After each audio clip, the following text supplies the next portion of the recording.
मारने के बाद गोली कह रहा है मेरा सपना है माफिया बनने का। जीरो टॉलरेंस है। आपने तो 3 माफिया पैदा कर दिया। आपने कहा ना अतीक अहमद के नाम से थर थर कांपते हैं, हरिशंकर तिवारी के नाम से वहां पे आदित्य योगी भी राजनीति करने लगे। हवा में ना रहिए, उसी समय उसको 60 डेड कर देना चाहिए। आपका नाम क्या है? देवेंद्र नाथ मिश्रा, अधिवक्ता उच्च न्यायालय, भाजपा से, भारतीय जनता पार्टी। ये तो योगी जी के बहुत बड़ा धक्का लगा है उनकी इमेज को। अब इसमें सबका अपना अपना व्यू है, कौन इसको किस रूप से देखता है, लेकिन निश्चित रूप से ये एक माफिया राज या आतंक का खात्मा हुआ है, इस रूप में हम लोग देखते हैं इसको। वो तो खात्मा तो हो ही गया था। अतीक अहमद ने तो कह ही दिया था मिट्टी में मिला दिया है। नहीं, लेकिन ये जो हत्या हुई है, नहीं, ये जो हत्या हुई है, नहीं, अब हत्या तो कहीं ना कहीं कुछ न कुछ चूक तो मानी जाएगी इसको। पुलिसिया चूक है, क्योंकि कानून अपना काम करता, और बाकी जो उसका तौर तरीका है उस पर मुझे कुछ कहना नहीं। सब देखना वीडियो में क्या हुआ, कैसे हुआ, किस तरह हुआ, ये इसमें मुझे कुछ विशेष नहीं कहना। इस पर आप एक बात बताइए कि ये पूरा जो मामला है, ऐसा आपको नहीं लग रहा है कि अतीक अहमद के केस को कुछ ज़्यादा ही तवज्जो दी गई इस सरकार में? नहीं, ऐसा कुछ नहीं है। ये जो सरकार का जो जीरो टॉलरेंस की नीति थी, उस पर सरकार ने अपना काम किया। आप देख सकते हैं कि पूरे प्रदेश में जो अपहरण, बलात्कार, हत्या, इन सब चीज़ का दौर चलता था, माफियागिरी, उस पर पूरे हद तक कंट्रोल है। 2 ही हत्या सुने अपराधियों में। मुन्ना बजरंगी को जेल के भीतर मार दिया गया, तब भी सीएम योगी आदित्यनाथ थे। जी। अतीक और अशरफ दोनों पूर्व विधायक थे, उनको पुलिस कस्टडी में मार दिया गया, तब भी सीएम योगी आदित्यनाथ थे। जी। तो ये पुलिस के सिक्योरिटी में उमेश पाल को सिर्फ 50 दिनों में 8-7 2-3 उधर 2 इधर 5 मर्डर, 3-4 एनकाउंटर, ये इलाहाबाद में, प्रयागराज में हुए। आप बताइए। मैं ये जानने, मतलब आम लोगों में इस चीज़ को लेके माहौल क्या है? एक दहशत का जो एक दौर था वो ख़त्म हुआ है, लेकिन ये ख़त्म होने का जो तरीका है उस पर सवाल उठ रहे हैं। देखिए, उच्च न्यायालय के नाक के नीचे न्यायिक अभिरक्षा में, पुलिस के संरक्षण में अगर अपराध होता है, कंधे पे रखकर गोली चलती है, उस आदमी को माफिया था मैं मानता हूँ, अपराधी था मैं मानता हूँ, लेकिन सांसद भी तो था। बड़े बड़े लोग भाजपाई रहे हों या कांग्रेसी रहे हों या सपाई, मैं तो कहूँगा उसके सबसे बड़े गुरु आदरणीय पंडित केसरीनाथ त्रिपाठी जी थे, जिन्होंने उसके पहली बार पुलिस इनकाउंटर से बचाया। लोग कहते हैं हाई कोर्ट में मुकदमा लड़ा, तब इन लोगों को नहीं याद था। एक निमंत्रण में अतीक के यहाँ पड़े, लोग कुत्ते की तरह टूट पड़े थे।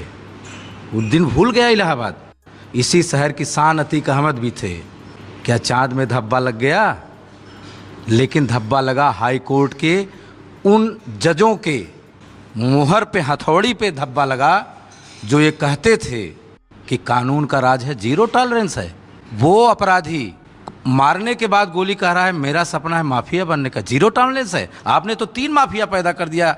वो माफिया जिसकी मिली भगत प्रदेश के एक मंत्री से है, जिसने 600 करोड़ रुपए का आरोप लगाया। वो माफिया जिसका संबंध सियासत में बड़े उत्तर प्रदेश के कद्दावर नेताओं से है। वो माफिया जिसके संरक्षण में हाई कोर्ट और सुप्रीम कोर्ट कहता है कि इनका मर्डर हो जाएगा, तो अतीक अहमद ने कहा कि मेरे हाथ में हथकड़ी लगा के ले जाओ। सवाल इस साख का है, संविधान के है, अंबेडकर जी के साख का है। सवाल इसका है। सवाल इसका नहीं है कि अपराधी मरा, सवाल इसका नहीं है कि माफिया मारा गया। सवाल इसका है कि इलाहाबाद में आपने कहा ना कि हम कलम से ही करेंगे कातिलों के सर कलम।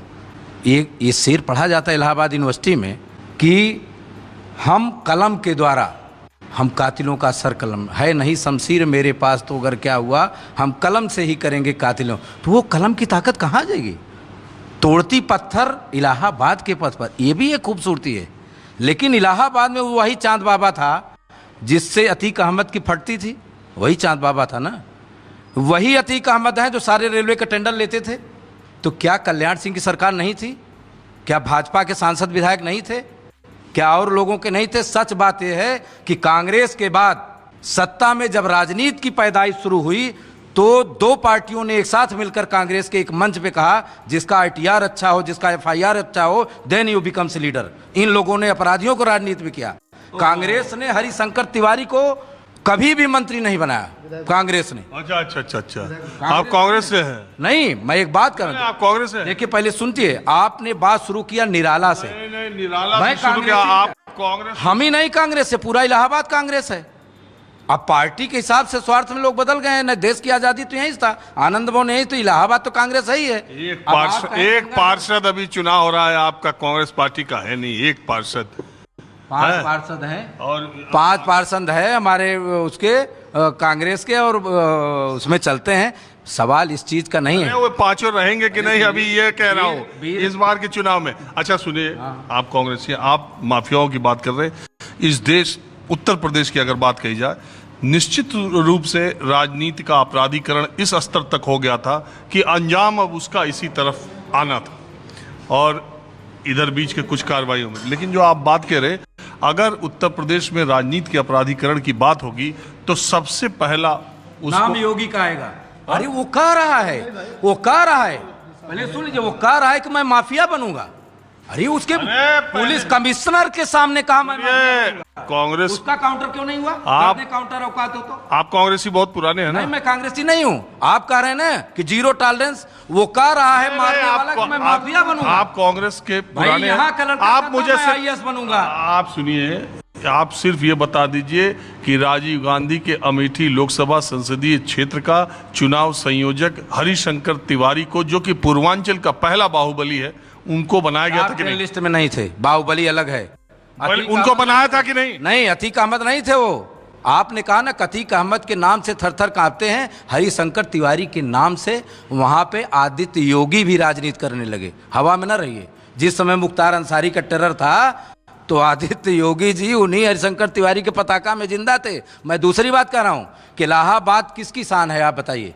इलाहाबाद में लड़का IAS का ख्वाब लेकर आता है, PCS का लाता है, वो गोली मारने का बात कहता है मैं माफिया बनूंगा।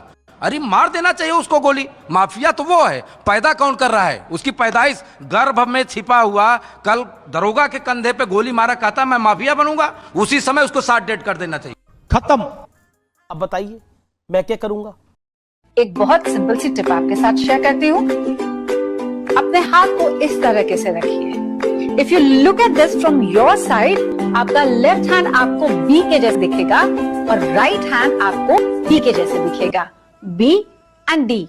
बी फॉर थोड़ी मदद रखिए। वे मैथों तेरा मन पर